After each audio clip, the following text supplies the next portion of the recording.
정청래 대표 체제에서 또 사람을 얘기하다 보면 빠질 수가 없는 게 바로 대표를 지근거리에서 모시는 비서실장으로 그 간택이 된 한민수 의원 얘기를 안 할 수가 없거든요. 한민수 의원은 어떤 인물입니까? 예, 한민수 의원 이제 고향은 69년에 전라북도 이리시, 이제 지금은 익산이죠. 태어났고 서강대 신방과 87학번이고요. 그다음에 이제 국민일보 기자하면서 정치부장, 산업부장, 문화체육부장, 논설위원 등을 지냈다고 합니다. 그리고 2017년도에 민주당에 입당했고 2019년대 이제 20대 국회 후반기에 이때는 그 대변인 됐고 바꿔가지고 21대까지 넘어가면서 21대 전반기는 박병석 의장이었는데 이때는 또 이제 좀 급수를 올려가지고 공보수석, 정무수석 네. 이렇게 지냈다고 합니다. 그리고 이제 지난 대선 때 이번 말고요. 그 더불어민주당 중앙선대위 공보단 부단장으로 이제 이재명 당시 후보의 각종 의혹을 네. 반박하는데 앞장섰다고 합니다. 그리고 이번에 이제 비서실장 됐고요. 그래서 저는 개인적으로는 잘 아는 선배는 아니지만 제가 현장에 나갈 때 제가 2000년도에 처음 정당을 나갔는데 그때 한나라당을 갔는데 그때 국민일보의 한 중간쯤 되는 선배였던 것으로 기억을 해요. 근데 한민수 선배는 제가 그때 이제 잘 몰랐지만 이제 민주당 쪽을 오래 나가셨던 분인데 어쩌다 보니 그때 거기 잠깐 계셨던 게 아닌가 싶고요. 그래서 제가 이제 열린우리당 나갈 때 그때는 제가 이제 중간쯤 됐을 텐데 국민일보 반장이셨어요. 그래서, 네. 그래서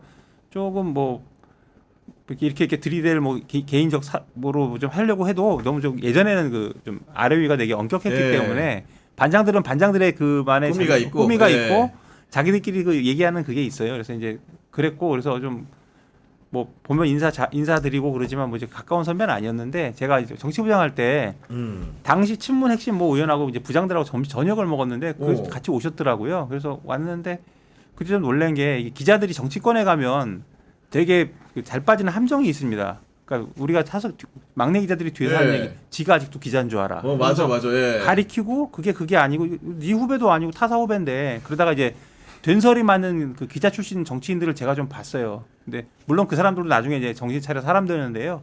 한민수 선배는 그때 뵀는데 바로 그냥 되게 겸손하시더라고요. 그래서 제가 황송했어요. 아 이게 선배인데. 너무 국진이 모시니까 아니, 기자를. 그런 건 아니지만 되게 좀 말을 조심하시고 그렇구나. 겸손하시게 하시더라고요. 근데 제가 듣기에는 이분이 그러니까 문희상 국회의장 때 대변인을 하다가 박병석 의장으로 이제 인수인계를 받아서 간 건데 그때 제가 박병석 의장실에 물어봤더니 문희상 의장이 박병석 의장 연락을 했대요. 해가지고 그 한민수라는 친구가 뒤늦게 우리 합류회가 대변인을 하고 있는데 너무 짧게 했다. 좀 받아달라고 해가지고 박병석 의장이 공보수석으로 받아줬다고 하던데 그 풍경을 재미있게 전한 분이 저한테 뭐라고 얘기하냐면은 이분이 그러니까 문희상이 끝나면 박병석이 시작이잖아요. 그러면 문희상은 퇴임 기자회견을 준비하고 있고 박병석은 인수위 같은 걸 하고 있는데 농담 삼아가지고 하는 얘기가 퇴임 기자회견은 안 쓰고 인수위에 와 있었다는 거야. 그러니까 문희상이 자기를 도와줘가지고 이렇게 됐는데 결국 그런 얘기를 하는 걸로 봐서는 이분이 굉장히 정치적인 후각이 뛰어나다.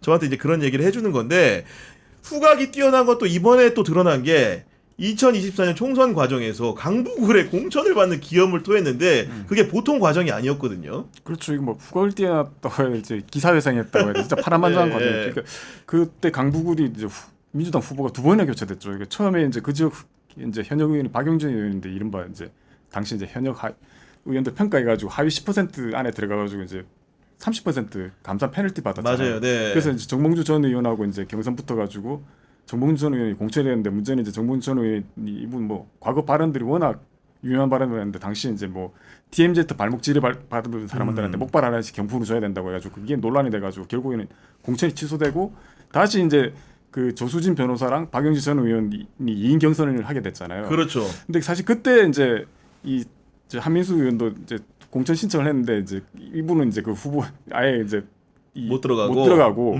두 사람이 해가지고 이 조수진 변호사가 공천을 받았는데 이분도 나중에 이제 뭐 아동 성범죄자 변호 이력하고 이제 피해자 2차 가해 논란 해가지고 결국에는 이 3월 20일인가요? 3월 21일이죠. 후보 등록 기간 딱 시작할 때 새벽에 후보직을 사퇴했어요. 그래서 3월 22일까지였는데 그때 이제 한 의원을 부랴부랴 전략 공천해가지고 뭐 당시 언론에서 뭐 벼락 공천이다 뭐 이런 말도 많았는데 근데 이 어떻게 보면 한 의원 같은 경우는 고향인 전북 쪽에서도 사실 이제 뭐 후보로 거론되기로 했는데 네. 당시 이제 지금 기억나는 게 국방장관 지금 가신 그 저기 뭐야 안규백 의원이 당시 무슨 공천 쪽 관련 위원장이 그랬는데 그 한민수 의원은 전북이 아니라 저쪽 뭐 전략 공천 생각하고 있다고 말하는 바람에 약간 그 뜻도 이제 좌절되고 그래서 이제 약간 노리다가 강북으로 했는데 처음에는 안 되고 그래서 진짜 본인 입장에서는 진짜 피가 말리는 심정이었을 것 같아요. 그런데 이제 나중에 보면 이재명 당시 대표가 이제 그 이야기를 해요. 강북을이 원래는 이제 정몽주 전 후보가 이제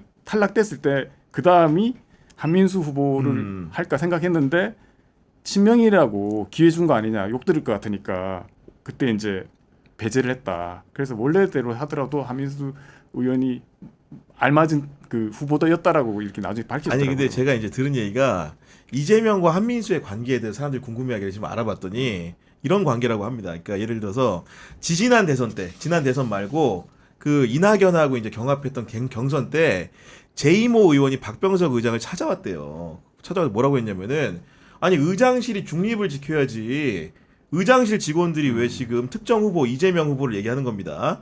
이재명 후보 대선 경선을 돕느냐 굉장히 강력하게 항의를 했는데 그게 읽고 박병석이 화가 나가지고 나와가지고 누구가 지금 이재명 돕는 거냐고 했더니 그중에 한민수가 있었던 거예요. 그래서 그러면서 박병석 의장이 야 대선 경선 특정 후보 도울 거면 사표 내고 나가서 해. 그랬더니 한민수 의원이 사표를 쓰고 나갔대요.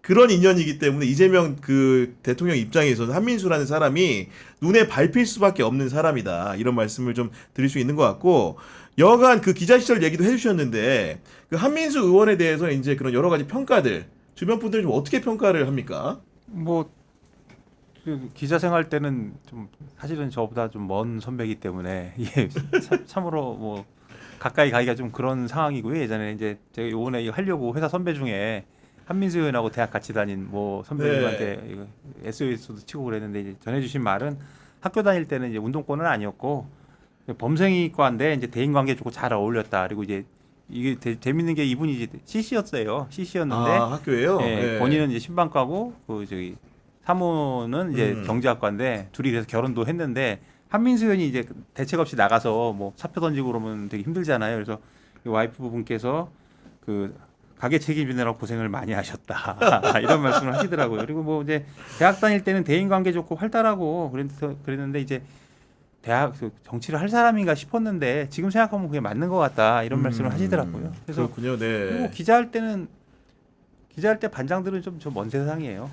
그래서 저희 반장할 때만 해도 반장들이 이제 좀 많이 바닥으로 네. 내려왔는데 그때 반장들은 이제 반장들만의 세상이 있죠. 그래서 이제 오히려 그때는 반장들하고 직접 관계를 하는 게 아니고 제가 이제 마침 또 제가 국민일보 말투 네네. 선배하고 친했어요. 그래서 물어보면 뭐 문제 없이 잘 그냥 지나가신 것 같아요.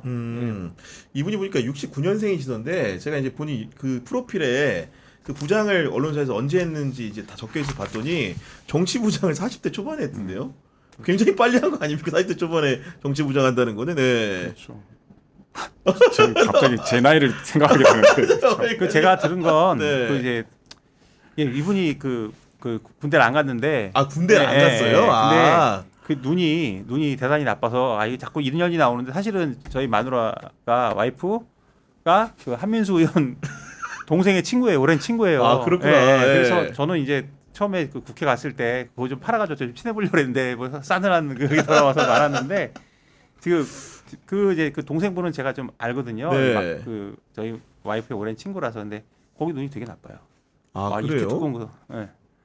아 그렇구나. 그래서 집안이 예. 대대로 눈이 대단히 나쁘다고 들었습니다. 네. 그래서 아마 학번은 87이잖아요. 근데 아 그래 군대를 안 가서 입사가 빨랐고 그렇기 아니 근데 때문에 또 제가 들은 건 언론사도 되게 오래 준비를 했다고 들었어요. 그래요? 예, 예. 저도 디테일하게는 모릅니다. 근데 어쨌든 그러니까, 그래서 예. 눈이 나쁜 것으로 알고 있어요. 보니까 언론사에서 그래 빨리 정치부장을 달고 보직부장을 3번 했더라고요. 그러니까 사실 이분이 저희도 언론사 다니지만 대충 감 오는 캐릭터가 아닌가 좀 싶은데